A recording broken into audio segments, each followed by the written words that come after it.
8h33, então boa noite a todos, a todas. E agora sim a gente começa a falar de energia, tá? Vou começar a falar de uma maneira relativamente simples. E no nosso estudo, para eu falar em energia, para eu falar em trabalho, eu tenho que ter força atuando. Pode ser apenas uma força ou mais de uma força, tá? É assim que a gente vai trabalhar. A definição de energia. A definição de energia, se eu for pensar de uma maneira muito formal, vai ser complicado. Então, de uma maneira física, científica. E aí a gente vai trabalhar com uma definição muito utilizada no ensino médio, em que energia é a capacidade de um sistema, ou de uma força, ou de uma pessoa, que não deixa de ser um sistema, de realizar trabalho. Então, se tem energia, é porque tem a capacidade de realização de trabalho. Então, isso é uma forma não formal, porém usual, de se definir energia, tá? Muito utilizada. A gente vai trabalhar com o princípio da conservação da energia. O pessoal da química gosta muito de dizer que na natureza nada se perde, nada se cria, tudo se transforma. Isso é o princípio da conservação da energia. Então, se sai de um lugar, tem que aparecer num outro lugar. Então, falou em energia, eu tenho a conservação de energia. Claro que no meu mundo eu não tenho o tempo todo somente energia, tá? Mas se a grandeza é energia, eu tenho esse princípio que garante a conservação de energia. Então, a gente sempre é capaz de transformar a energia de um tipo em outro tipo. Então, a gente nem gasta, nem cria energia, a gente transforma. A energia era elétrica, virou energia sonora. A energia era mecânica e virou energia potencial. Ou era potencial, virou virou cinética. Era energia elétrica e virou energia luminosa, clareou o ambiente, né? Enfim. Então, a gente pode transformar a energia de um tipo em outro tipo. Aqui só colocando alguns exemplos que aparecem para a gente, né? Se eu acendo uma lanterna, ou ela está ligada na eletricidade, ou a fonte de energia dela vem de uma pilha, de uma bateria, que... Professora, Oi? pra mim não tá aparecendo a tela, não sei se é só Ah, não comigo. tá? Deixa eu... Não. Então Tá mesmo não. Agora tá? Até então não, professora. Aí, Aqui agora. apareceu. Agora. Apareceram? Então, show de bola. Foi isso aqui que eu achei que estava projetando para vocês, ó. Então, a gente tem aí, né, algumas fontes de energia, né, comuns para nós hoje. Acho que essa aqui é a mais comum. Acho que é Itaipu. Aqui, energia vindo do vento, né? Eólica. Aqui também tem uma fonte de energia na FAESA, tem algumas placas solares. Então, aí, com o objetivo de capturar energia solar e talvez transformar numa energia elétrica, para a gente acender as nossas lâmpadas, não sei. Aqui o que eu tinha dito para vocês, que é uma definição não formal, porém usual. O que é energia para nós? Deixa eu colocar aqui para eu visualizar se vocês estão escrevendo alguma coisa que eu também não estava vendo. Então, energia para a gente é a capacidade de realizar trabalho. Aqui o princípio da conservação de energia. Vocês já tinham escrito, eu também não estava lendo, né? E aqui alguns exemplos que eu estava falando para vocês, né? Então, se eu ligo uma lanterna, acho que eu tenho um objetivo que é clarear um determinado local. E aí eu vou produzir ali uma energia luminosa, digamos assim. Então, eu consegui iluminar um ambiente. Mas da onde veio essa energia? Ela não saiu do nada. Então, se a minha lanterna tem pilha, eu tenho armazenado na pilha o que nós chamamos de energia potencial. Claro que tem um elemento químico que faz muito mal para a natureza, enfim, mas que é necessário para que a gente consiga cumprir com o nosso objetivo, que é iluminar um ambiente fazendo uso de uma lanterna que é movida a pilha, né? Mas ela poderia ser movida a energia elétrica, ou eu poderia ter pilha recarregável, né? Que também causa um dano danado quando é descartável, principalmente quando é mal descartada. Muitas vezes, parte da nossa energia, eu tenho um objetivo final, que é produzir uma energia, digamos, luminosa, luz. E parte da minha energia potencial, que está produzindo a luz, parte pode se transformar em uma outra energia que poderia ser calor. Às vezes a minha lanterna fica quente. Então, a energia que estava armazenada na pilha, parte dela é transformada em energia em forma de calor, a outra em forma de luz. Poderia ter som também. A minha lanterna poderia começar a fazer uns barulhos estranhos, né? Poderia até cantar uma música.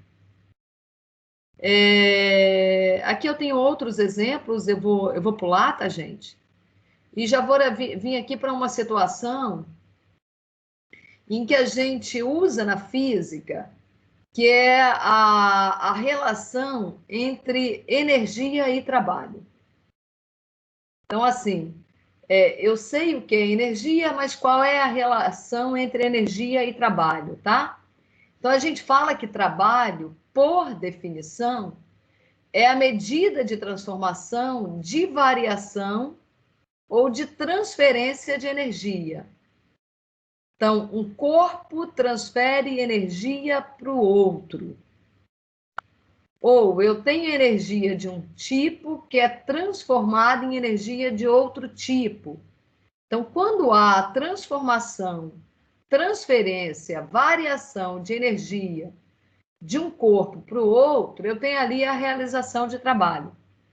Então, aqui a gente tem uma pessoa, a figurinha indica isso para nós, uma pessoa puxando essa caixa. Se a pessoa, ao executar essa força sobre a caixa, conseguir deslocar a caixa, então o que vai acontecer? A gente vai dizer que houve ali uma transferência de energia, ou que houve a realização de um trabalho. No caso, nesse caso aqui, nesse contexto, a caixa recebe trabalho e a pessoa, ela de certa maneira gasta energia. Você vai suar, né?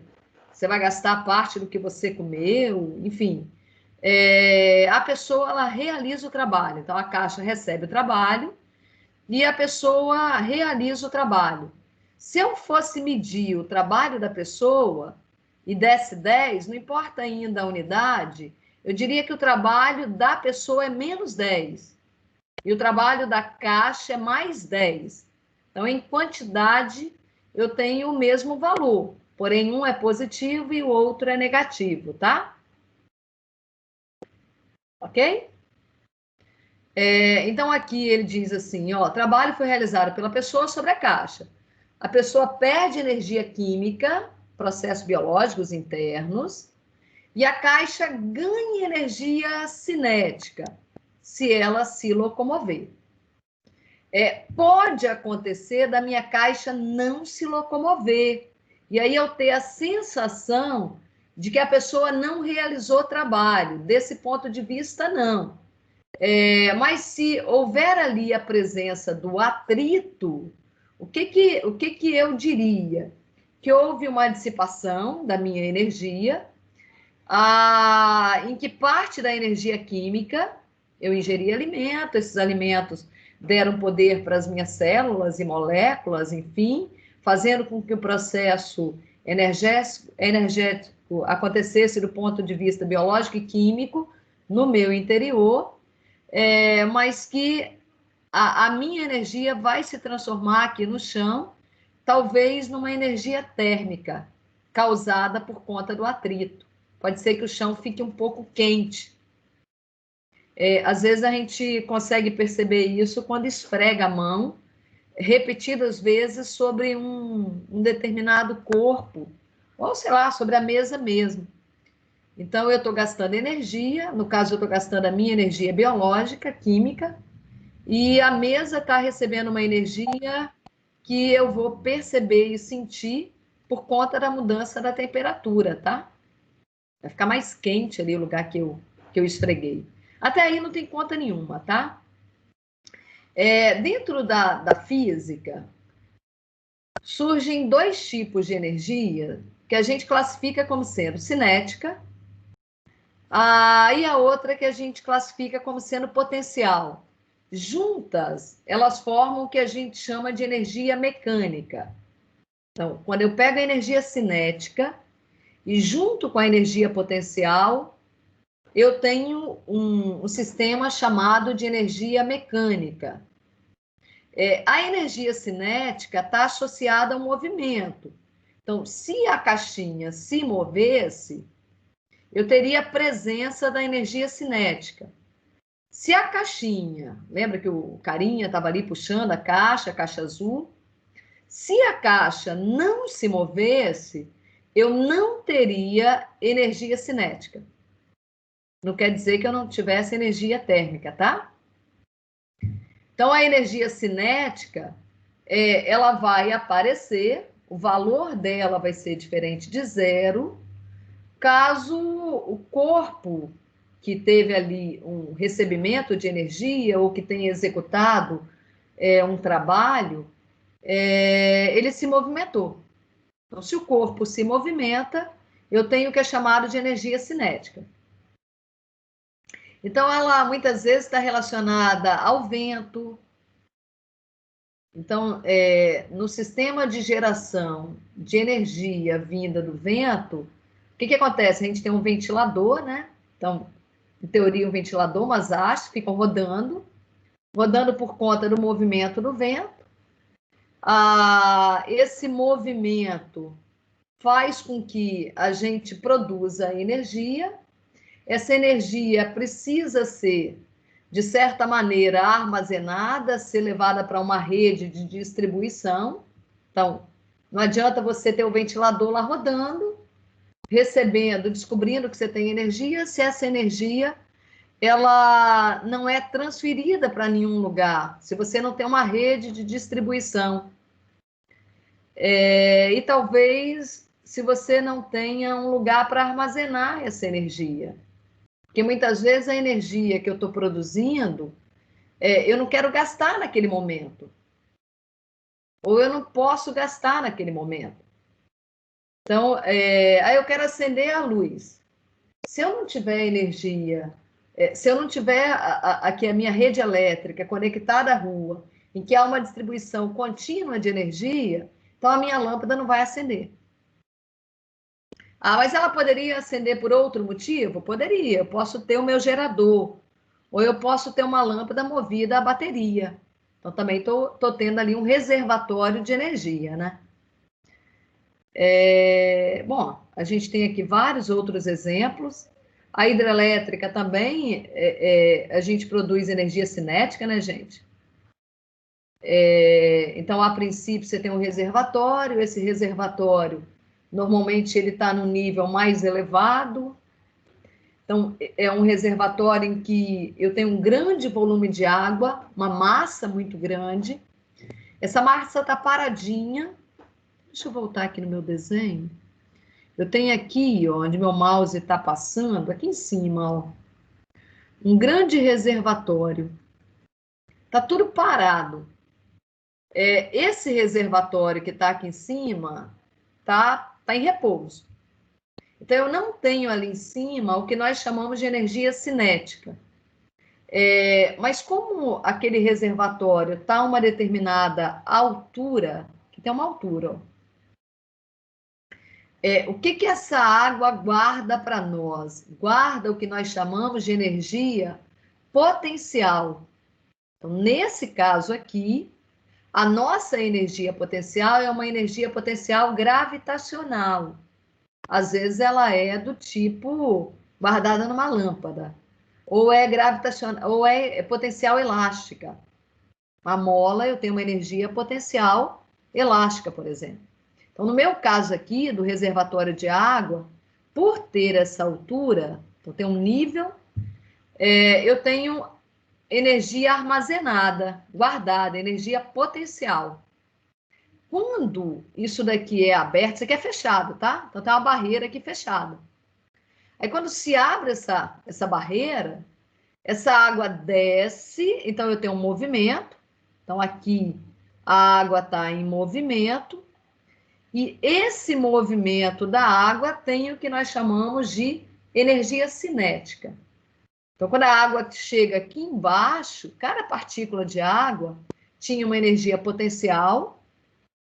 Quando ela chega aqui embaixo no nível zero, por exemplo, toda energia potencial virou energia cinética, energia do movimento, que obviamente a gente quer usar para outra coisa, não quer desperdiçar. Então, aí precisa da hidrelétrica para fazer o papel do armazenamento e também de fazer a energia chegar até a gente, né? Então, a energia potencial é a energia que nós poderíamos chamar de energia armazenada, tá, gente? Então, o nome potencial é algo que está na iminência de ser gasto, está armazenado numa bateria, no alimento, no combustível, numa determinada altura, numa mola comprimida, e que está pronta para ser utilizada. Como é que a gente vai usar? Eu não sei. Então, nós temos esses dois tipos de energia. Aqui eu tenho um exemplo de um carrinho que, a princípio, digamos que ele está parado. E aqui eu tenho, tá vendo? Bem aqui, ó, eu tenho uma mola que está esticada. Na extremidade à direita aqui da minha mola, eu estou colocando meu carrinho, mas a mola ela está relaxada.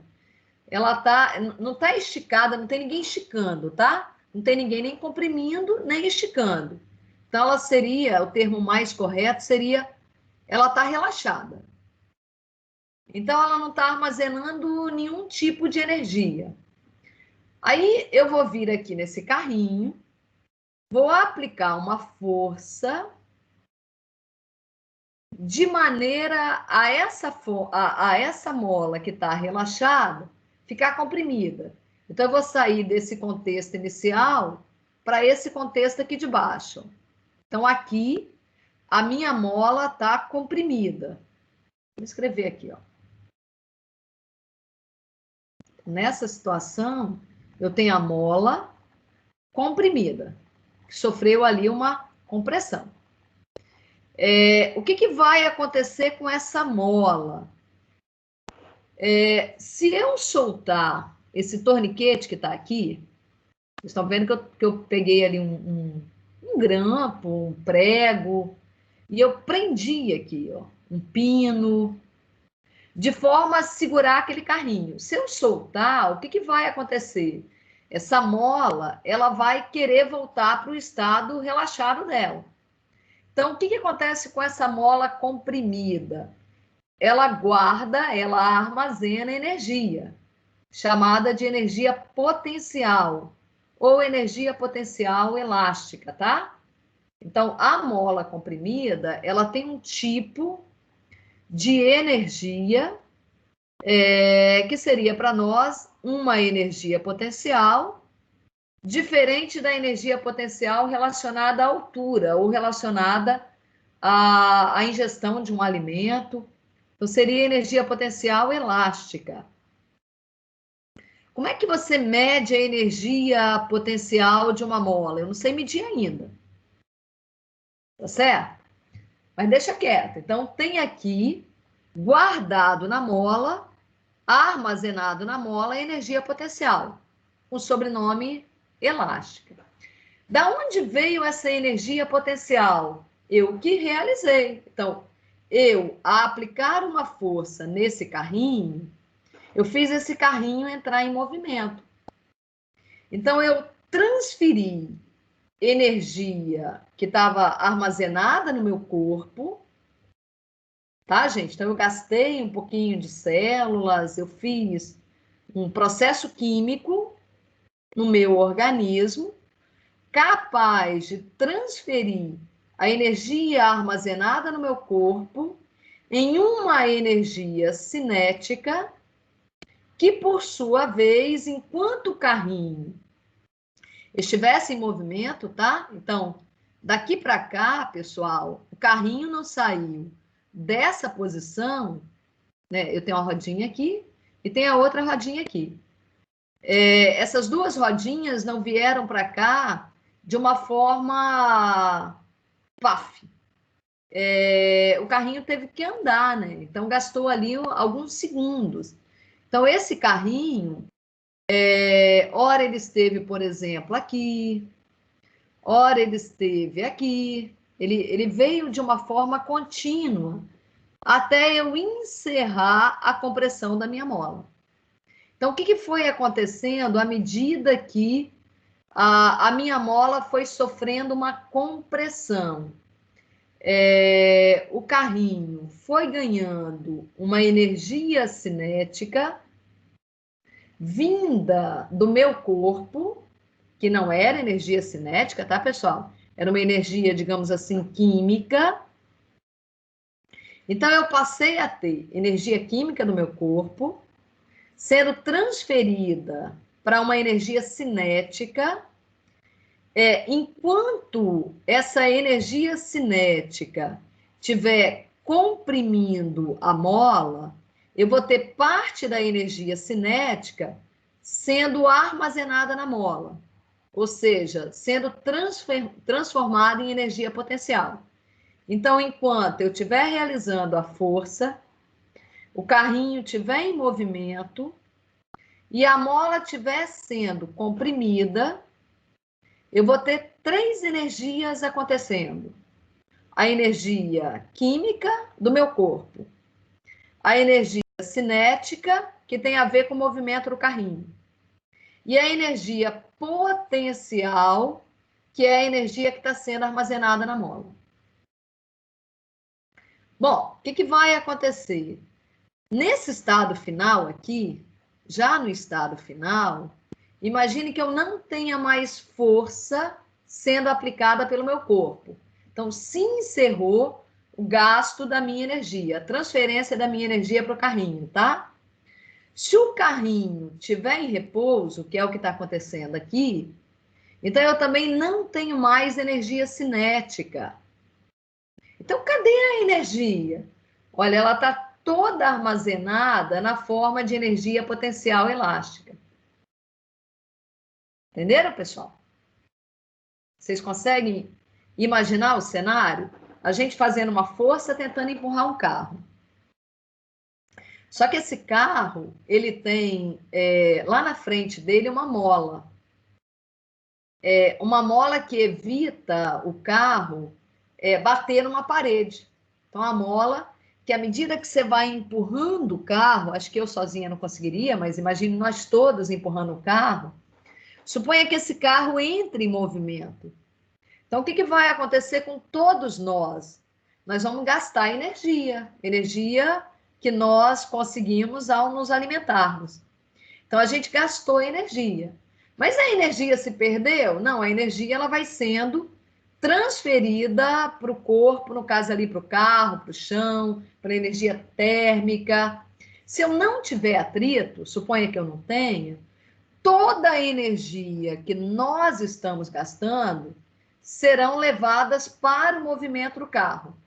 Então, todo o movimento do carro, enquanto ele estiver em movimento, então, se esse carrinho estiver em movimento, significa dizer que eu vou ter a presença de uma energia cinética e o valor dela vai ser diferente zero. Mas à medida que a mola vai sendo comprimida, o que vai acontecer? Vai sendo armazenada na mola uma energia potencial. Essa energia potencial vai ser diferente de zero todas as vezes que ela tiver uma pequena compressão. Então, você comprimiu só um pouquinho, já tem energia potencial. Ora, e se eu não comprimir nada? A energia potencial, a energia que estava armazenada na mola, é igual a zero, tá, gente? Então, nesse cenário final, em que eu já não tenho mais movimento, que nós paramos de empurrar, o que aconteceu? Toda a nossa energia está armazenada na mola. Mas será que o carro não vai sair correndo para cá? Bom, ele só não vai sair correndo se a gente colocar esse pino aqui no chão, impedindo o movimento do carro. Senão, o que vai acontecer? Toda a energia que nós executamos, gastamos ao movimentar o carro, que por sua vez comprimiu a mola, o que a mola vai fazer? Agora está na minha hora de descomprimir, de voltar para o meu estado relaxado. Então, ela vai tentar eliminar a energia potencial. Então, para que ela não elimine essa energia potencial, eu tenho que arrumar uma forma de fazer com que aquela energia continue armazenada, que é o que acontece, por exemplo, na pilha. Você vai lá e guarda elementos químicos e quer que a energia continue armazenada dentro da pilha, a gente tem que fazer um revestimento de maneira a aquela energia potencial não tentar ser eliminada, né? Virar outra coisa. Então, eu ainda não vou fazer conta, vou pular esse cenário. Aqui só mais uma situação, a energia cinética sempre vai estar relacionada ao movimento, sempre. E na hora que a gente for medir, pessoal, o tamanho dela, o tamanho da energia cinética, vai depender de duas grandezas. Como vai depender, eu ainda não sei. Talvez vocês até saibam. Mas depende de duas grandezas. Então, essas figurinhas aqui, elas trazem para a gente um determinado corpo que está sendo arremessado sobre uma parede. Tanto aqui nessa figura quanto nessa, a gente vai utilizar um mesmo corpo, um corpo de mesma massa. Porém, na situação aqui, a terceira situação, o que acontece? Esse corpo foi arremessado com uma velocidade maior. Então, aqui eu tenho uma velocidade 1 e aqui eu tenho uma velocidade 2. E o corpo que eu estou arremessando é o mesmo, tá? Então, aqui eu vou ter uma massa M e aqui eu também vou ter uma massa M. Então, você vai jogar uma pedra. Nesse cenário 1, a pedra vai ser arremessada, sei lá, a 10 km por hora. Aqui no cenário 2, vai ser arremessado a 30 km por hora. Aí alguém foi lá e percebeu que o estrago, ele fica maior, né? O trabalho que eu realizo, a transferência de energia, fica maior aqui. Então, alguém percebeu que não depende apenas do tamanho da massa, mas também da velocidade. Então, se a gente jogar uma caneta na cabeça de alguém, dependendo da velocidade com que você jogue a caneta na cabeça de alguém, você pode furar a cabeça da pessoa. Ou se eu pegar um projétil, se eu pego um projétil, uma bala de uma arma de fogo, se eu lanço, utilizando a minha mão, na cabeça de alguém, o estrago vai ser pequeno, possivelmente seja pequeno. Agora, quando esse projétil é colocado numa arma de fogo, O que a arma de fogo faz com esse projétil que é minúsculo, que tende a ser minúsculo? Faz com que ele saia com uma velocidade muito grande, né? Então, o que ele encontrar pela frente, ele tende a fazer uma transferência de energia cinética em uma outra energia, e que essa energia pode ser danosa, principalmente se o corpo que encontrar pela frente for um corpo humano, né? Uma outra coisa que os caras fizeram em laboratório, ou que a gente consegue repetir, reproduzir facilmente em laboratório, se por acaso dois corpos são lançados sobre um determinado sistema, sobre uma parede, nos dois cenários há uma mesma velocidade, porém aqui no primeiro cenário a massa for diferente da massa do segundo cenário, então a gente está falando em velocidades iguais agora, porém o tamanho dos corpos muito diferente. Então, eu tenho um caminhão que bate contra um muro e a velocidade do caminhão é de 40 km por hora. Bateu contra o muro de uma casa. Não, foi uma pessoa que estava correndo a 40 km por hora e bateu contra o muro de uma casa. Em relação ao muro, a pessoa possivelmente não fez estrago nenhum. Quem sofreu o estrago foi ela, né? Já o caminhão a 40 km por hora, principalmente se o caminhão estiver pesado, uma massa muito grande, ele tende a fazer um estrago muito maior. A transferência de energia para o muro vai ser maior, tá? Então, ali, alguém percebeu que tem duas grandezas que influenciam diretamente com o tamanho da energia cinética de um determinado corpo.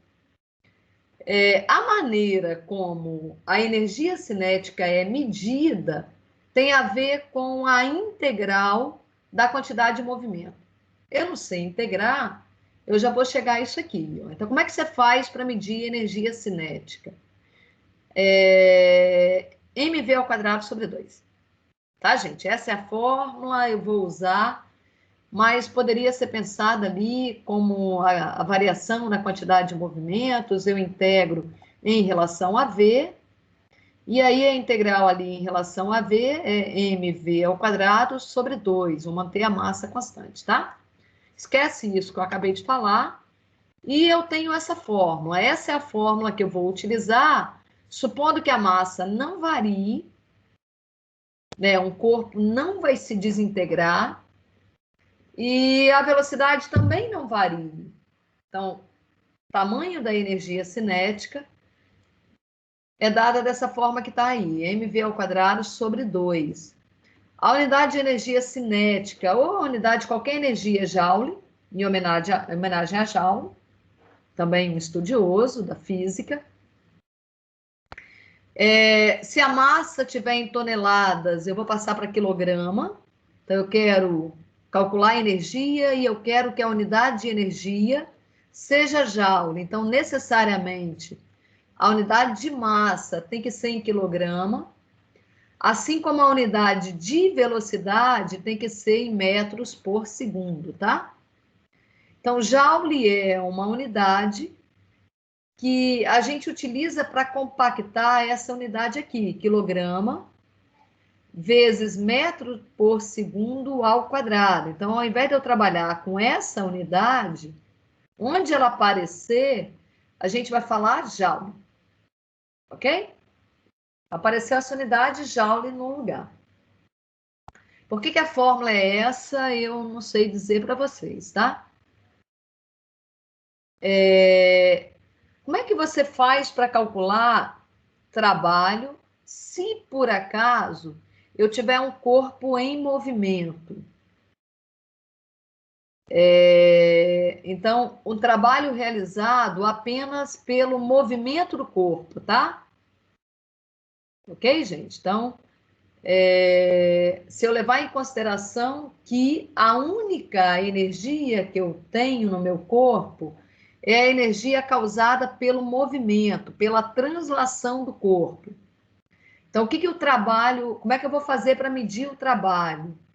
eu vou medir o tamanho da variação de energia. Então, se eu tenho um determinado corpo, e esse corpo se movimenta desse local que está aqui para cá, então eu vou ter a realização de trabalho. Um trabalho que veio por conta aí da translação, da mudança de local, do movimento. Então, para ele sair daqui e chegar aqui, eu tive que ter ali uma variação de energia, eu tive que ter um movimento que, se por acaso houve o que é chamado de trabalho, a gente vai calcular o tamanho dele, aqui, esse cara aqui, o trabalho total, medindo a variação de energia. Então, eu vou medir quanto vale a energia aqui e quanto vale a energia aqui. Então, quanto vale a energia 1 e quanto vale a energia 2? O quanto vale a energia inicial e quanto vale a energia final? Se eu fizer a diferença da energia final menos a energia inicial, eu estou medindo o que nós chamamos que é delta energia, variação da energia. Se por acaso eu tenho apenas a energia causada pelo movimento, aí eu vou falar que a energia, a variação dela é a variação da energia cinética, tá, gente? Ok? Não estou pensando aqui que tem mola, que tem alguém empurrando, que tem nada disso.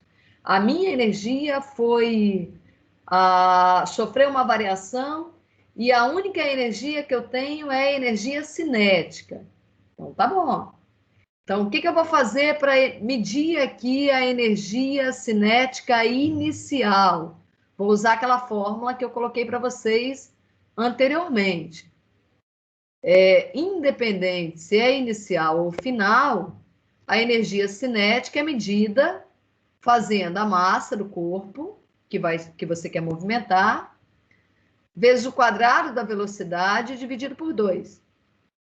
Então, eu necessariamente, na hora que estiver calculando a energia inicial, ou que eu estiver calculando a energia final, se por acaso a gente estiver falando, vou frisar bem, que está relacionada ao movimento, somente energia relacionada ao movimento, então vou usar única e exclusivamente essa fórmula, 2 vezes. Então, quanto vale a energia cinética final? Massa vezes a velocidade final ao quadrado dividido por 2. Como eu quero medir a variação de energia, então pego a energia cinética final e subtraio da energia cinética inicial. Então, está cada uma medida ali. Até aqui, pessoal, essa diferença é estranha para vocês? Vocês acham que é estranho? É novo, assim, né? É novo, Leonan? Parece. É É, que, pelo que eu lembro, eu não vi assim, né? E pra mim é bem novo, mas tá tranquilo até. então, Leonan, é porque assim, ó, se tiver movimento, se um corpo estiver se movimentando, não quer dizer que vai ter variação de energia cinética, tá ok? Mas o fato do corpo se movimentar, se ele estiver se movimentando, implica dizer que tem energia cinética. Aí nós falamos assim, no slide anterior, vai haver trabalho, vai haver variação de energia. Aí uma outra coisa que eu coloquei aqui para vocês, vai haver variação de energia, mas para nós, neste momento, só tem a presença de energia cinética. Então, eu falei para vocês que vai haver variação de energia. E por que eu estou falando que vai haver variação de energia? Porque eu quero que tenha trabalho sendo executado. E trabalho, nada. Como é que eu faço para medir trabalho? É o tamanho da variação de energia. Se tem variação de energia, tem trabalho. Então, eu estou imaginando que a única energia presente no meu sistema é a energia cinética. Aí eu falei para vocês, ó, o meu corpo, não sei por que motivo, ele saiu daqui e veio para cá. E que eu tenho aqui uma velocidade inicial. E eu tenho aqui uma velocidade final. E que ambas são diferentes. A velocidade inicial é diferente da velocidade final. Ah, e que as duas também, tá, gente? Elas são, aqui eu vou imaginar, não, pelo menos uma delas. Pelo menos uma delas, ou a primeira ou a segunda, ou ambas diferentes de zero. Então, o que vai acontecer? Como existe velocidade, VI é diferente de zero, ou VF é diferente de zero, ou ambas são diferentes de zero. Então, como existe velocidade, tem como eu medir o tamanho da energia cinética naquele instante. Então, por exemplo, na hora que eu olhar para cá, ó, exatamente nesse instante inicial, quanto vale a energia cinética aqui? E aí eu estou chamando de energia cinética inicial, energia cinética no instante T0. Quanto ela vale? Qualquer energia cinética, para nós vai ser medida fazendo mv ao quadrado sobre 2. E aí eu estou considerando, pessoal, que a massa não varia e que a velocidade pode até variar. Mas eu não vou calcular o tamanho da variação de energia instantaneamente. Então, eu vou calcular o tamanho da variação de energia nesse intervalo de tempo, nesse ΔT que vocês estão vendo aqui. Tá certo? Instantaneamente, eu não sei calcular o tamanho da variação de energia. Agora, pontualmente, quanto vale a energia cinética aqui, ó, nesse instante? Ela vale m, essa caixa tem uma massa, vezes a velocidade do corpo nesse instante, que eu estou chamando de VI, mas é o quadrado dela, dividido por 2. Então, eu calculei ali a energia cinética naquele instante. Aí, depois, eu vou vir para cá, ó, nesse momento. Então, quanto vale a energia cinética aqui, no T final? Então, a energia cinética nesse instante, neste final, vale novamente a massa da minha caixinha, vezes a velocidade nesse momento. Então, eu meço aqui vale 80 km por hora, sei lá, 80 metros por segundo. Então, eu vou colocar ali 80. Ah, mas aqui no meio foi 60, mas eu não estou medindo aqui no meio, né? Só estou calculando ali em 2 momentos.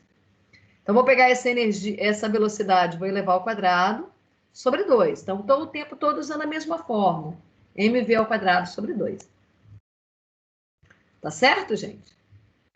Daí alguém chega para mim e me pergunta qual foi o tamanho da variação de energia daqui até chegar aqui, ó. Então, não é o tamanho da energia em cada instante, mas enquanto a energia variou. Então, qual é o tamanho da variação de energia? Então, quanto vale a variação de energia?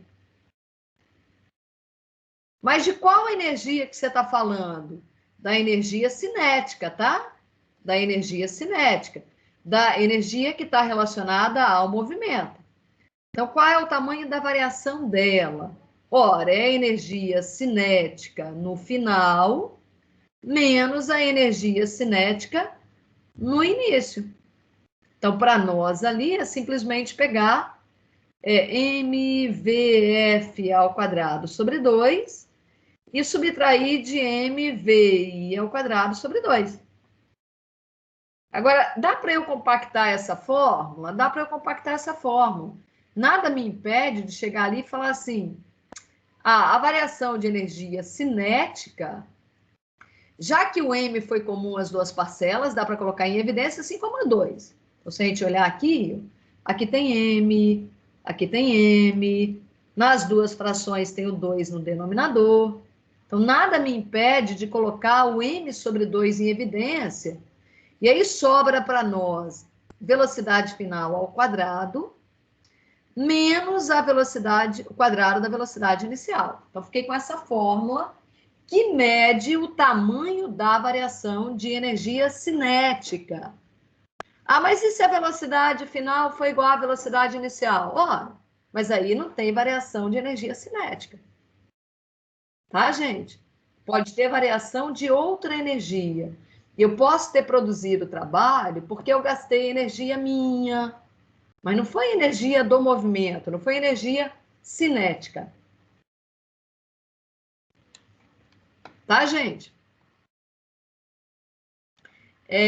Alguém chegou aqui nesse modelo e falou assim, quer saber, eu posso modificar esse modelo um pouquinho mais. Se eu lembrar de cabeça quanto vale a relação de Torricelli, ela é essa aqui, ó. Velocidade final ao quadrado é igual ao quadrado da velocidade inicial, V0, vou colocar assim, aqui vai ser meu VI, mais 2A delta S. Concordam? Que eu tenho esse tipo de situação? Então, onde vocês estão vendo essa diferença aqui dentro do meu parênteses, se eu junto essas duas velocidades, quadrado da velocidade final menos o quadrado da velocidade inicial, vou trocar o V0 por I aqui, dá igual a 2A delta S. Então, dentro desse parênteses, eu posso fazer a substituição aqui usando a relação de Torricelli. Então, na diferença dos quadrados das velocidades, eu posso colocar 2 vezes A vezes delta S. Esse 2 vai embora com esse 2. E aí eu poderia garantir para vocês que só vai ter variação de energia cinética se houver aceleração diferente de zero. E quando é que há aceleração diferente de zero? Ora, quando há variação da velocidade. Então, para a velocidade, para o tamanho da velocidade variar, só se houver aceleração não nula, né, pessoal? E também houver deslocamento, houver ali uma mudança de local, né? Meu corpo teve que sair de um determinado lugar, ele estava aqui e ele veio para cá. Ó. Então, esse deslocamento daqui até aqui ó, é chamado de delta S. Então, para haver variação na energia cinética, tem que haver variação na velocidade e, além disso, para que haja variação também na velocidade, claro que meu corpo vai ter que sair do lugar. E se isso acontecer, essa variação na energia cinética, ela nada mais é que o trabalho realizado de acordo com a variação da energia cinética. Ora, quem realizou o trabalho? Talvez tenha sido nós, ao empurrar esse caixote. Alguém chegou aqui, executou uma força nesse corpo. Essa força foi capaz de deslocar o corpo. Para ele deslocar, se ele estava parado, ele teve que entrar em movimento, então a velocidade dele teve que mudar de tamanho, teve que haver aceleração, e esse corpo se deslocou. Então, a energia que eu gastei foi transferida para a caixa, houve uma variação de energia cinética, eu realizei trabalho e a caixa recebeu a realização do trabalho que eu realizei, tá? Beleza? Ô, professora, pode falar. Você pode voltar no slide do 17? Perguntar um negócio? Tá, Zé. Então, 17. Não, é 17, sim. Aqui. Eu sempre vou poder, tipo assim, usar delta energia cinética igual a massa vezes aceleração vezes delta S, ou, tipo assim, vai ter casos que eu teria que utilizar massa sobre 2 vezes velocidade ao quadrado, velocidade final ao quadrado menos velocidade inicial ao quadrado. Ou são exatamente a mesma coisa? Essa foi uma coisa que eu não entendi muito bem. Deixa eu colocar aqui uma situação que ela é clássica, e aí eu já mato um monte de coisa de uma vez. Imagine que eu tivesse uma montanha-russa. Uma montanha-russa. Aí vem, sobe, vai, enfim, tá aqui, tá?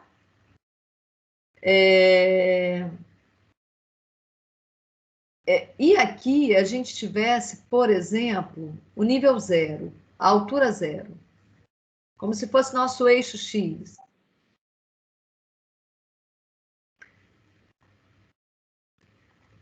Bom, além disso, a gente vai vir aqui, ó, e vai colocar, digamos, uma bolinha. Essa bolinha, ela está na iminência de entrar em movimento. Então, ela está paradinha ali, parada. Nela existe um armazenamento de energia. A energia que está armazenada nela é chamada de energia potencial. Ela guarda energia. Só que ela não pode gastar essa energia, digamos assim, transferir essa energia, transformar essa energia em outro tipo de energia, enquanto ela não entrar em movimento. Mas ela está ali pronta para entrar em movimento. Então, enquanto ela estiver parada, supondo, pessoal, que essa bolinha está em repouso, mas ela está ali numa determinada altura, tá? Então, vocês estão vendo que eu coloquei aqui um eixo X. Então, essa bolinha, ela está ali, tem uma informação que isso aqui, sei lá, está a uma determinada altura do chão, do meu nível 0. Aí, um passarinho bate a asa, nem encosta na bolinha que está em repouso. E aí, o vento que chega na bolinha, que está na iminência do movimento, faz com que a bolinha desça o morro. Então, assim, se ela estiver em repouso, o que vai acontecer com a minha bolinha? Então, eu vou colocar aqui, pessoal, cenário A, tá? Então, o que vai acontecer com essa bolinha? A energia que ela tem está toda na forma de energia potencial gravitacional. Eu não estou supondo aqui, por exemplo, eu poderia supor, mas eu ainda não quero supor isso. Eu poderia chegar aqui e falar, ó, eu vou colocar uma mola aqui atrás, uma mola comprimida, e tem alguém com a mão aqui na frente impedindo que a mola empurre o corpo. Então, se eu tivesse essa mola, então a bolinha teria 2 tipos de energia. Uma que está relacionada à energia da mola, energia elástica, e a outra que está relacionada à altura, tá? Então, esquece a mola por enquanto. Então, imagine que a minha bolinha está ali, solta, naquela pontinha do morro, mas ela está parada. Então, o que acontece? Ali na situação A, eu tenho um tipo de energia chamada de energia potencial. Eu vou colocar aqui um G, assim, que tem a ver com a gravidade, que tem a ver com a massa. Eu tenho até uma fórmula para calcular, é mgh, mas por enquanto eu não quero calcular. Então, ela tem uma energia armazenada. Daí, se por acaso acontece aquilo que eu falei para vocês, né? O passarinho foi lá, bateu a asa, chegou um ventinho naquela bolinha que foi capaz de tirar ela do repouso. Então, o que vai acontecer? A minha bolinha ela vai entrar em movimento. Então, ela está aqui agora. Tá vendo aqui?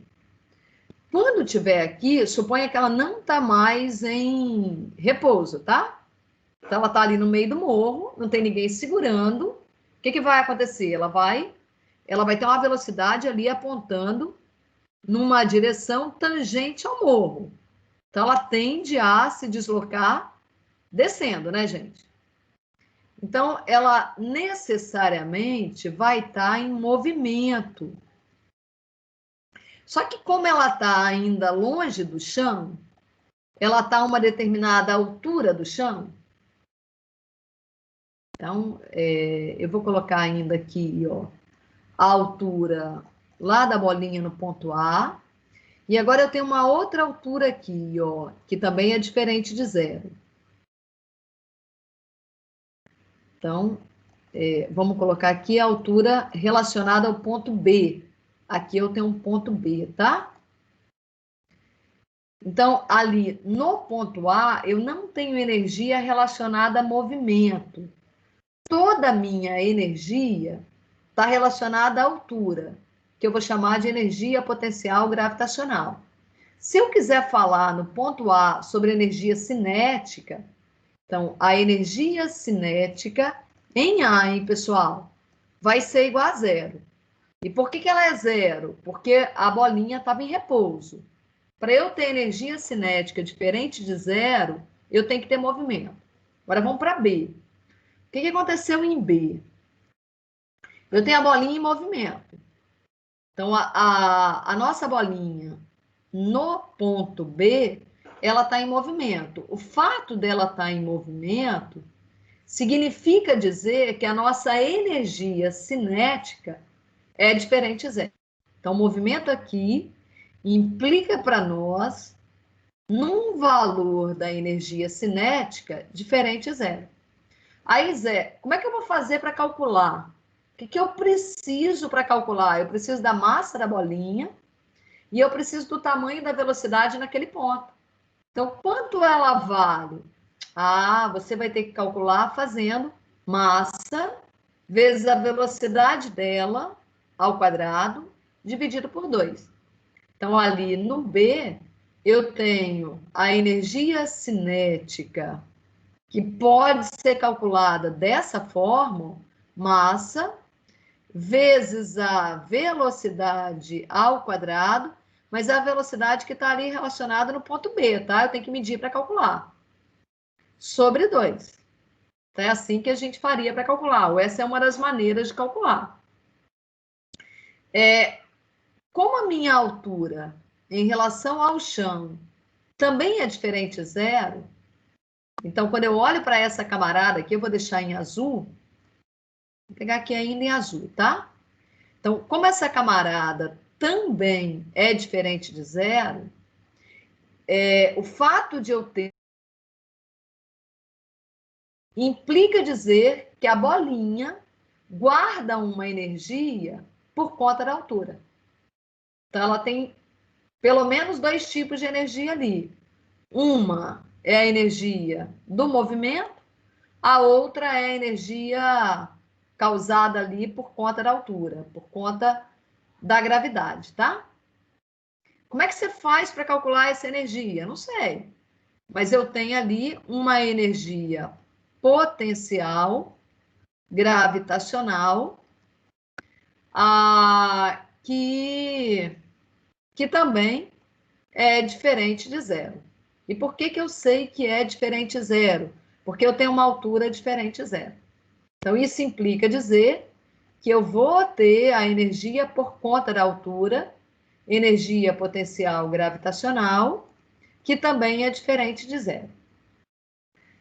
Quando eu pensar nesses 2 tipos de energia, cinética junto com a potencial, então se eu juntar essas 2 energias, tá, gente? Cinética e potencial, a gente tem o que é chamado de energia mecânica. Então, a energia mecânica para nós tem mecânica que não tem a ver lá com temperatura, que não tem a ver.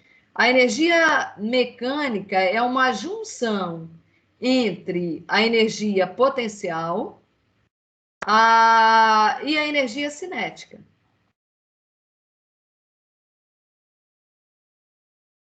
Ok?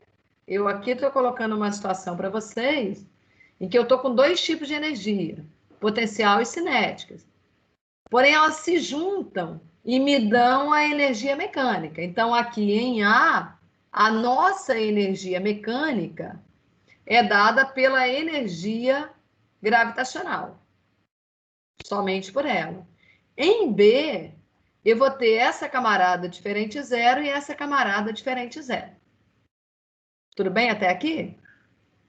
Como é que calcula? Já vou chegar a algumas contas, tá? Beleza? Existe uma coisa que a gente costuma considerar, principalmente quando vai tentar facilitar o modelo, que é dizer que o nosso sistema é conservativo. Então, o que significa dizer que meu sistema é conservativo? Que a energia mecânica, ela não varia, ela permanece o mesmo valor o tempo todo.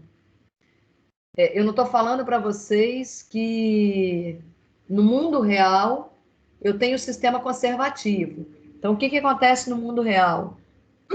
Às vezes, a minha energia cinética vira energia sonora. Então, eu tenho ali um sistema não conservativo. Às vezes, a minha energia cinética ou a minha energia química potencial, eu guardo no meu interior energia potencial. Eu gasto a minha energia potencial para tentar mover um corpo, um armário aqui em casa. Mas o corpo não sai do lugar. Então, o que está acontecendo? A minha energia potencial, ela está virando um outro tipo de energia que não é energia cinética. Então, eu gasto energia potencial, que vira, às vezes, energia térmica. E aí, a energia mecânica não se conserva. O meu sistema não é conservativo do ponto de vista energia mecânica, tá, pessoal? Mas se eu volto lá atrás, que dizia assim, na natureza nada se perde, nada se cria, tudo se transforma. Para nós aqui, a transformação em um sistema conservativo é de energia potencial em cinética, de cinética em potencial. Não vai haver nenhuma transformação em energia térmica, em energia luminosa, tá? Então, por exemplo, se do ponto A para o ponto B houver atrito, então se aqui no meio do caminho houver a presença de atrito, eu vou dizer que meu sistema é não conservativo. Então, a minha energia mecânica vai se alterar. E aí, se por acaso eu falar para vocês que o sistema é conservativo, eu vou eliminar, por exemplo, aqui na montanha-russa, a presença do atrito. Então, todas as vezes que eu falar para vocês que eu tenho um sistema conservativo, o que eu estou querendo dizer? Que a energia mecânica não varia. Então, pode haver um ciclo ali de quem é potencial vira cinética, ou parte da potencial vira cinética, e quem é cinética vira potencial. Elas ficam compartilhando valores. Compreendem isso? Então, até aqui vocês conseguem entender o que eu estou querendo dizer? Então, eu não estou dizendo para vocês que eu só tenho potencial ou só tenho cinética. Por exemplo, no ponto B, eu tenho a energia potencial e a cinética zero. No ponto B, não, no ponto A. No ponto B, parte da minha energia potencial vai virar cinética. Uma outra parte da energia potencial vai continuar potencial.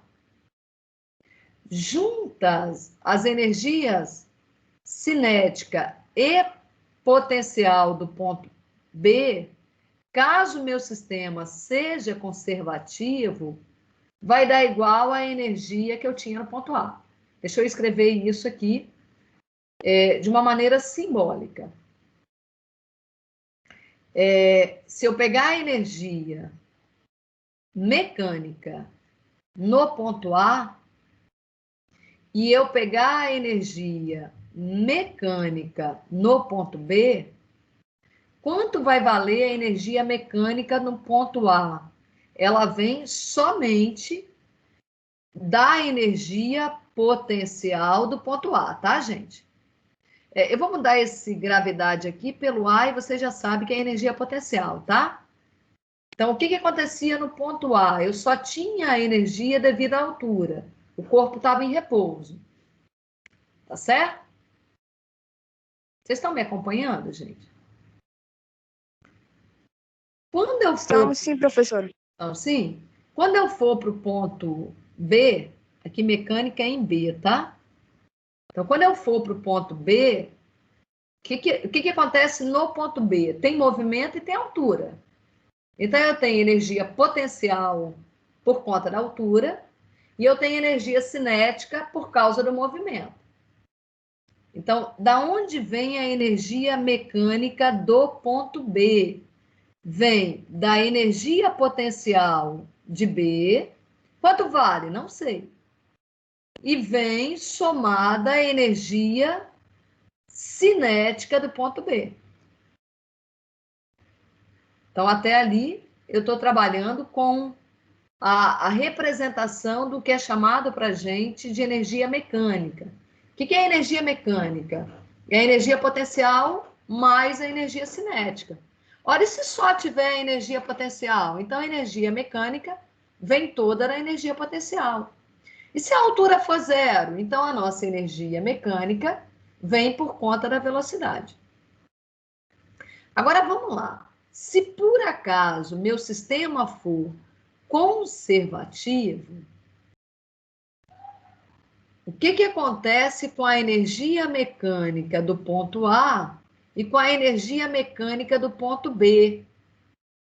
Ambas são iguais. Então, todas as vezes que o sistema é conservativo, a energia mecânica, ela é sempre o mesmo valor. Então, não importa se eu estou no ponto A, se eu estou no ponto B, ou se eu estou no ponto C, D, não importa onde eu estou. Essas duas energias são iguais. Então, eu vou usar essa igualdade aqui embaixo. Então, pessoal, essa igualdade, ela só pode ser usada se o meu sistema conservar a energia mecânica, chamado de sistema conservativo. Uma das condições necessárias para isso acontecer é que não haja atrito. Se houver atrito, mas se tem movimento, tem atrito, porque vai ter lá força de atrito. Então, se houver atrito aqui no meio do caminho, então o que vai acontecer? O atrito vai pegar uma parte da energia. Então, a energia no ponto B vai ser menor que a energia no ponto A. Mas e se ali no meio alguém empurrou a bolinha? Não tem quando às vezes a gente está no tobogã e que você encalha no meio do caminho? Aí você vai lá e faz uma força para se deslocar, para continuar descendo? Então, é você ali fazendo uma força, gastando a sua energia. Então, quando eu faço isso no meio do tobogã, eu estou produzindo uma energia para continuar em movimento. Beleza, pessoal? Então, por que eu parei no meio do caminho no tobogã? Porque tinha uma força de atrito e ela foi capaz de fazer com que a minha energia mecânica sofresse uma redução. Mas você falou que na natureza nada se perde, nada se cria, tudo se transforma? Não, eu perco energia mecânica, tá? Então, pode ser que eu perca a energia mecânica. E para onde ela foi? Ela virou energia térmica, ela virou ruído. Mas não estamos com ruído aqui? Então, o ruído é, às vezes, a transformação de uma energia numa outra energia que nem sempre eu desejo. A energia, por conta de eu ter aquecido um determinado local, quando a gente usa o computador, ele fica quente. Mas eu não queria que meu computador ficasse quente, eu não queria que meu celular ficasse quente. Eu não queria que quando eu tento carregar meu celular, que eu estou gastando energia elétrica, que meu celular ficasse quente, mas ele fica. Então, o que está acontecendo ali? Eu estou pegando a energia que está reservada, uma energia potencial, e parte dela está virando energia térmica. Essa energia térmica, para mim, é uma perda. Mas não é que eu estou perdendo energia do ponto de vista físico. É a energia que vem de um tipo e vira outro tipo. Esse tipo não era desejado por mim naquele momento, mas ela aconteceu, né? Agora, a energia para fazer a água do meu chuveiro ficar quente, aí eu queria que virasse térmica, né? Ali era desejada por nós. Então, ela é produzida por algum mecanismo que, naquele caso, foi desejada. Aquela energia térmica veio de um outro tipo de energia, tá?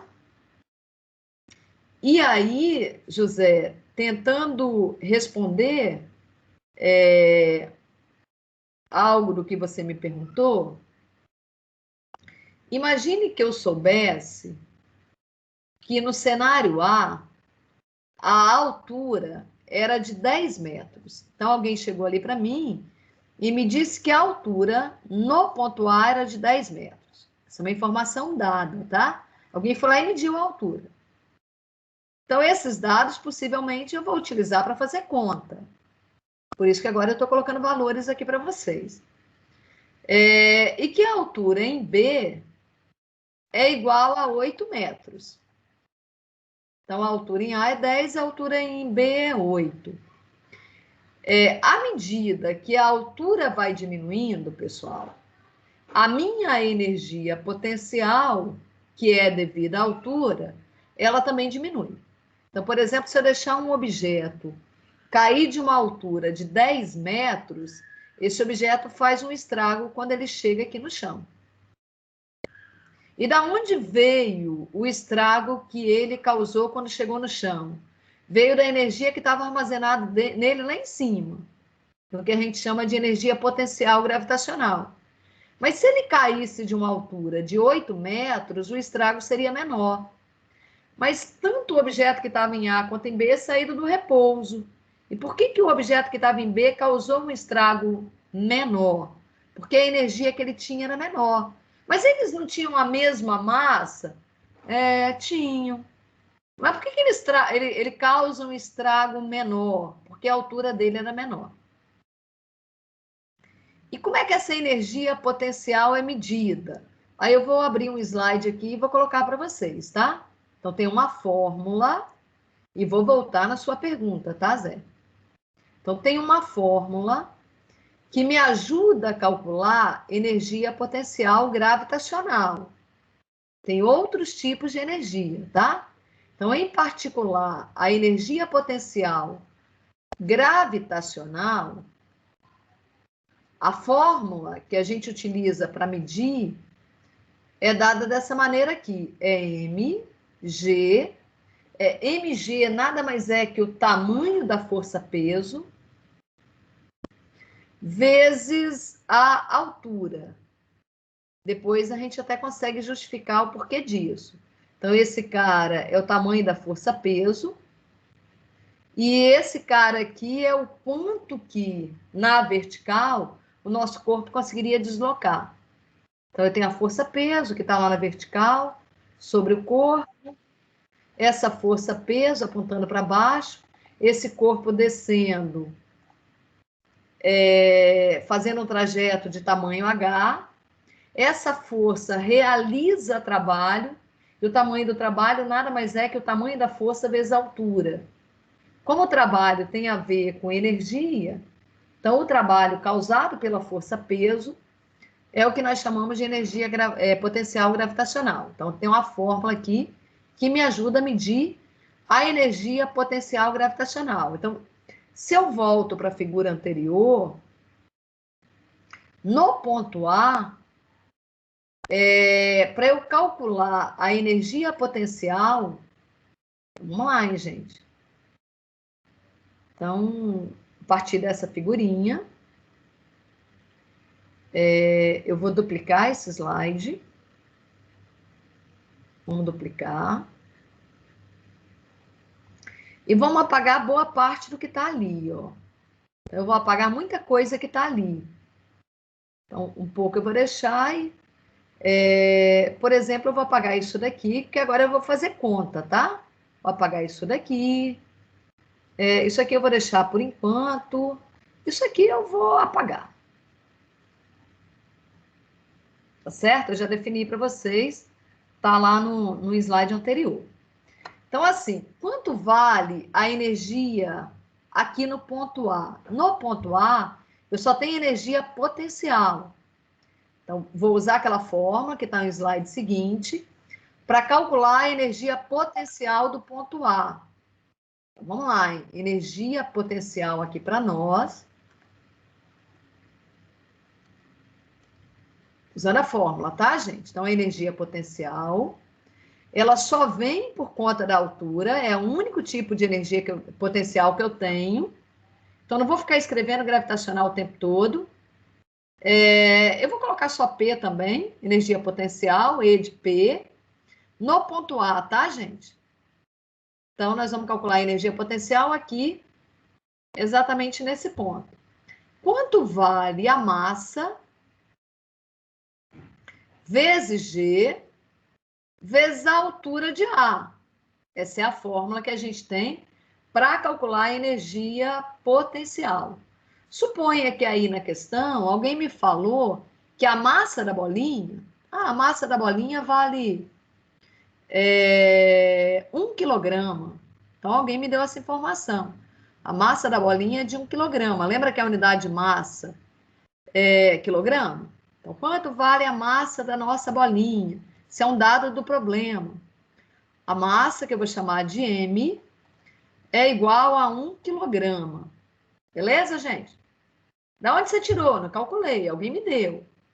Então, para eu calcular a energia potencial no ponto A, a gente vai pegar o 10, colocar no lugar do M. 10 não, desculpa, 1, colocar no lugar do M. Vou usar G igual a 10. Suponha que para aproximação foi dado que G é igual a 10, 9,8, eu vou usar 10. E a altura aqui em A vale 10. Então, o que acontece para a gente? A energia potencial em A é igual a 10 vezes 10, 100. 100 o quê? Qual é a unidade de energia? Aí lembra que atrás que a gente falou que era joule? Enfim, eu não tinha falado para vocês sobre energia potencial. Mas qualquer energia, a unidade dela é joule, tá? Então, vou deixar a joule aqui. Lá atrás eu só tinha falado de cinética. A energia cinética... Opa, pula esse. A energia cinética é 0, porque o corpo aqui em A estava em repouso. E a única energia que nós temos é por conta da altura. Então, quanto vale? Vale 100. Então, gente, ainda em A, quanto vale a energia mecânica no ponto A? A energia mecânica em A é 100, que veio da energia potencial, mais 0, que veio da energia cinética. Então, a energia mecânica é a junção das duas energias. Então, total igual a 100. Então, essa é a energia que a gente tem para essa bolinha que estava ali em repouso. Agora, vamos lá. Se durante o movimento ou durante a trajetória de A até B não existiu nenhuma força no meio do caminho, nem a força de atrito, nenhuma força, nem para ajudar, nem para atrapalhar, tá? Nada, zero, nenhuma presença de nenhuma força. Então, eu vou considerar que o meu sistema, ele é conservativo. Isso significa dizer que eu tenho o tamanho da energia mecânica em B. Então, pessoal, se meu sistema for conservativo, então o que acontece ali para nós? Eu agora vou colocar a caneta em azul. Pega aqui em azul. Vou eu para o cenário B, para o ponto B. Supondo um sistema conservativo, eu já chego em B afirmando uma coisa. Quanto vale a energia mecânica no ponto B? Eu falo assim, é igual à energia mecânica no ponto A. Logo, vale 100. Tá certo? E isso se eu puder considerar que o sistema é conservativo. Não houve nenhuma força entre os pontos A e B. Então, uma coisa que eu já vou desprezar de cara é a força de atrito. Nem ninguém colocou o dedo no meio do caminho, nem para empurrar a bolinha para descer, nem para tentar segurar a bolinha. Ninguém tentou colocar uma corda, nada, nada. Então, ela se movimentou livremente. Bom, tem outra maneira de calcular a energia mecânica no ponto B? Claro, porque a energia mecânica o tempo todo vale a energia potencial mais a energia cinética. Então, uma outra maneira de calcular a energia mecânica no ponto B é pegando a energia potencial em B e somando com a energia cinética em B. Tá, pessoal? Agora, será que qual das duas eu consigo calcular com maior facilidade, ó? Então, vamos lá. O que é necessário para eu calcular a energia potencial? É necessária a massa. Uhum. Só isso? Não. É necessário eu saber a altura. Eu tenho a altura no ponto B, ela vale 8. Então, calcular a energia potencial em B, gente, é bem fácil. Então, quanto vale a energia potencial no ponto B? M, lembra que o M é igual a 1? Vezes G, G eu estou considerando 10, vezes a altura. Foi dada aqui a altura para nós, ó. Então, se ela foi dada, fica fácil fazer a conta. Vezes 8. Então, de energia potencial, neste pontinho B, vale 80. E cadê a outra energia? Não era 100? É que a outra energia se transformou em movimento. Então, parte da nossa energia total era 100. Uma parte continuou potencial, 80% continuou como potencial, e o restante foi para onde? Como não houve dissipação de energia, o restante virou movimento. Então, quanto vale a energia cinética em B? José, eu tenho dificuldade para calcular diretamente a energia cinética em B.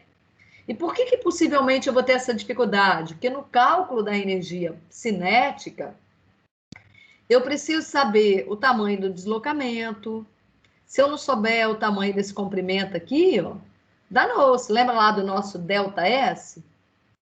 Eu não sei quanto vale. Ninguém me deu o ΔS aqui, o tamanho dessa curva, ó, para ir de A até B. Eu não sei qual foi a aceleração desenvolvida aqui no meio do caminho.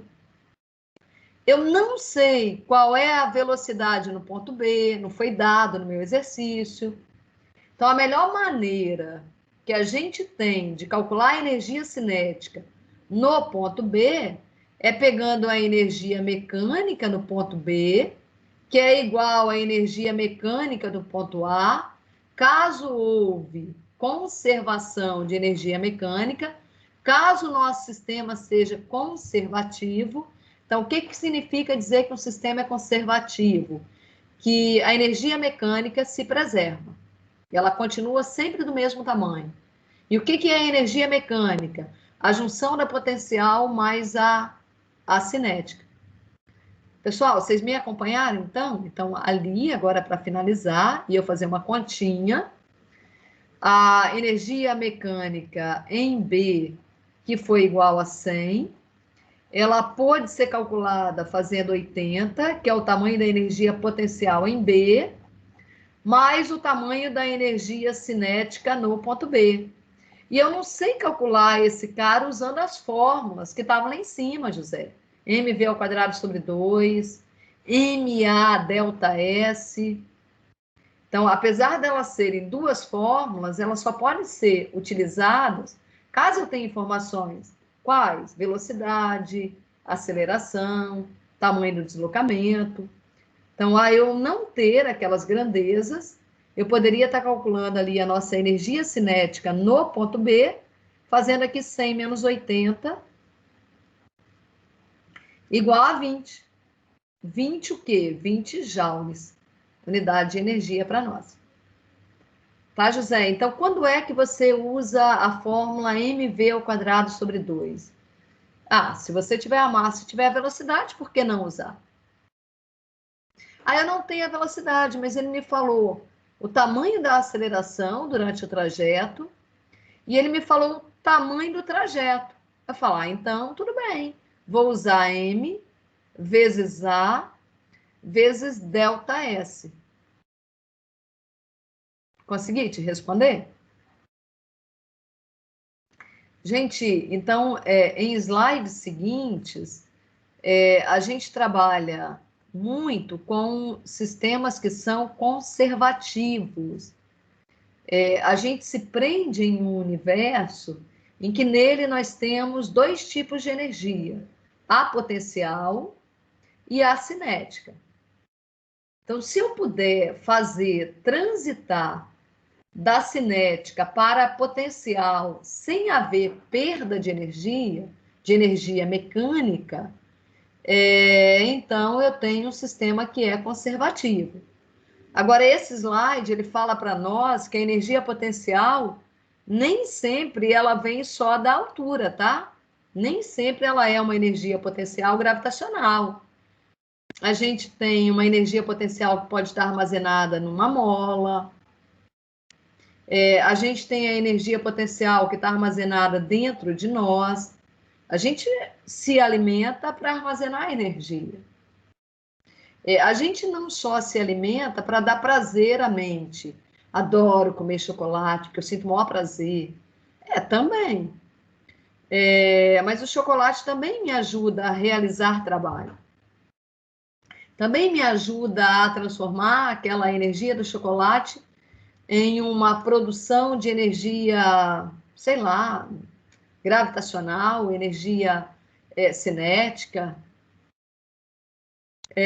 Normalmente a gente se alimenta para ter condições de realizar trabalho. Trabalho mental, trabalho físico, algum tipo de trabalho. Mas para nós aqui, tem alguns tipos de energia potencial que aparecem muito frequentemente. Então, um que está relacionado à altura, um outro que está relacionado à nossa rede elétrica. Tem alguém que dá conta de armazenar eletricidade. A gente usa para realizar algumas atividades dentro de casa.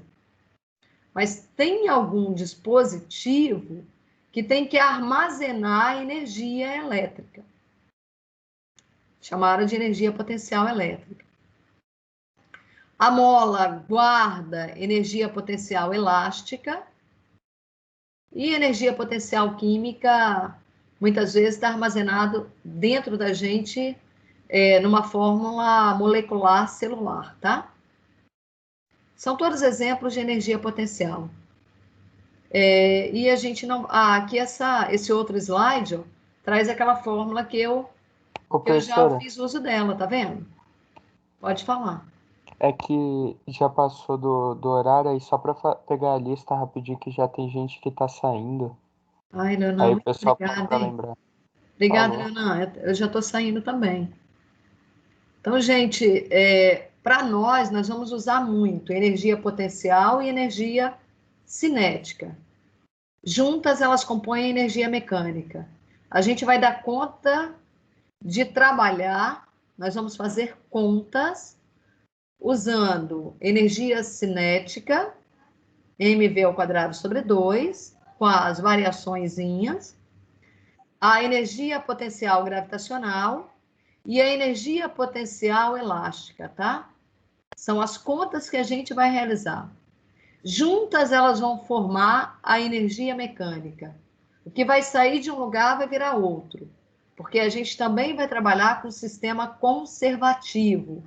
A gente não quer falar em qualquer outro tipo de energia, a não ser esses. Então, a energia potencial que vai vir da altura, do peso, a energia potencial que vai vir da mola, e a energia cinética que vai vir do movimento. São as únicas que a gente vai trabalhar nas próximas aulas, são as únicas que eu vou me referir a elas no projeto que eu vou pedir para vocês. Amanhã eu vou colocar lá no site para vocês já começarem a desenvolver no PET, tá? Pessoal, já baixei a lista de presença. Alguém quer me perguntar alguma coisa? Em relação ao que a gente falou? Alguém quer perguntar alguma coisa sobre qualquer outra coisa? Eu, professor. Arthur? Isso. Tudo bem, Arthur? Pode perguntar. Em relação à prova de recuperação da C2, tem alguma notícia? Então, Arthur, eu só tenho um dia marcado, não é? Você pegou lá o dia? Não, não vi não. Ficou para que dia? Ah, de cabeça eu não sei, não. Eu tenho que Aonde? olhar. Tá lá no site. Você tá no grupo, não, de Zap? Eu não sei, acho que não. A gente mostrou aqui em uma aula, e teve um dia lá no Zap, foi até essa semana passada, que alguém fez uma pergunta sobre os dias das avaliações e algum colega respondeu. Deixa eu abrir aqui novamente. Pessoal, eu vou abrindo aqui para o Arthur. Se vocês quiserem ir saindo, se ninguém quiser perguntar mais nada, boa noite para todo mundo, tá? Boa noite, Boa professora. noite, boa semana, até Boa quinta. noite, professora. Igualmente, até quinta. Tchau, pessoal. Deixa eu aqui procurar onde é que está. Acho que eu posso procurar até aqui no próprio Zap, que vai ser mais rápido. Quer ver? Arthur, continua aí comigo, tá? De cabeça, Arthur, quando você me pega Ok. assim, Desculpa. eu também não sei, porque tem prova marcada para tudo quanto é lado. Aqui eu já abro imediatamente, ó, Arthur. A nossa prova está chamada de prova substitutiva, mas eu falei para vocês que também, nessa data, a gente vai usar para fazer a recuperação. Então, é no dia 14/12.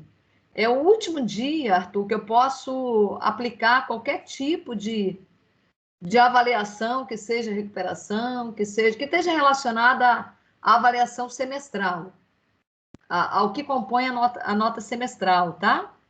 Então, no dia 15/12, a gente encerra o semestre. Tá certo? Entendi. E aí, a nossa terceira prova, que é sobre leis de Newton, só sobre leis de Newton. Mas por que você está falando de energia, né? Porque vocês têm um trabalho para fazer. Então, a nossa terceira prova, ela ocorre antes da prova de recuperação, que é a que você está perguntando para mim. Então, a terceira prova, que é sobre leis de Newton, é no dia 7/12. Tá pertinho, né? Já é segunda que vem. Entendi. Tá certo? Certo. Essa prova, Arthur, ela vale 3 pontos. 7/12. No dia 14/12. Quem já tiver passado, que bom, né? Então, você que perdeu prova, que perdeu lá o trabalho, não é? Aí você vai fazer uma recuperação no dia 14/12. Depois disso, no dia 17/12, e aí eu espero que você não necessite, que eu acho que você só vai precisar fazer a recuperação por uma questão de perda ali de datas. No dia 17/12 é a prova final, que aí só faz os alunos que ficarem com média semestral menor que 7. Tá certo? Beleza. Tá certo, prof. Obrigado. Então, Arthur, só repetindo, a 14/12, prova substitutiva ou de recuperação. 7/12, terceira prova, vale 3 pontos. Outros 3 pontos da C3 é o projeto de energia. que vocês vão ter uma data para cumprir, mas não é semana que vem. E os outros 4 pontos da C3 vêm do projeto integrador. Você está fazendo? Sim, tô fazendo. Então, ótimo. Então, São beleza. quantos pontos? 3? Não, projeto integrador 4. Ah, sim. Beleza, então. Projeto de energia 3. E a prova, no dia 7/12, sobre leis de Newton, 3 pontos também. Essa é a nossa C3. Prova valendo 3, projeto de energia valendo 3 e o projeto integrador valendo 4. Então, se você não perder as datas, você tem chances aí de ir bem na C3, fazer uma recuperação da C2 e bem, você foi bem na C1, né, Arthur? Foi muito bem na C2 que eu vacilei demais. Foi questão de nota mesmo. Acho que foi uma perda aí de dados, você não se ligou e acabou perdendo. Enfim, né? Tá bom, gente? Estou aqui conversando com o Arthur, mas tudo que eu estou falando vale para todo mundo, né? Então, é o que a gente já colocou até lá no grupo, né? Se você foi mal na C2, vá bem na C3. Se você foi bem na C2, continue bem na C3. Que isso garante que não há necessidade de fazer a prova final. Ah, mas e se eu for mal na C3, eu posso fazer a recuperação também, no dia 14/12? Pode, mas vamos evitar, né? Não precisa, né? Tá certo? Então, boa noite para todos, para todas. Alguém tem mais alguma coisa para perguntar, pessoal? Então, se ninguém tem mais nada para perguntar, vou parar aqui a gravação. Boa noite, tá, gente?